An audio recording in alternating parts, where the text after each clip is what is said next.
So I ran in a Dollar Tree and I picked up a couple things to try to help with the storm if we lose electricity.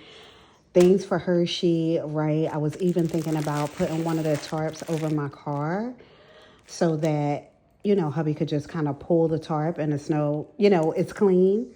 And then I wanted to maybe put one of these tarps in the grass.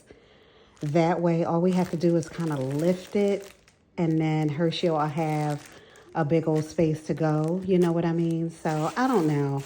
We'll see how it works out. But I grabbed some of the lanterns. These are super bright. So yes on that. I grabbed 3 of these. I feel like, oh, I grabbed these.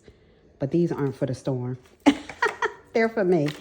So yes on that, a ton of batteries. I have the AA and AAA rocking in here. And then I did pick up some of the tea lights, right? Just in case, some of the tea lights and some of these, no smell to these candles, right? So no scent. That's what I meant to say.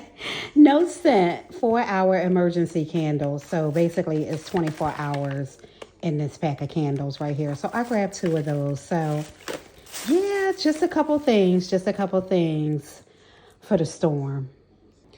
Okay, so I spread it out over the floor just to see how big it is. Girl, this is not covering my car. It is not industrial size. I don't know what I was thinking, but it is perfect for Hershey, right? So yeah, a little bit on, the cement, a little on the grass. So she'll be good to go. I feel like, yeah, this is perfect for her.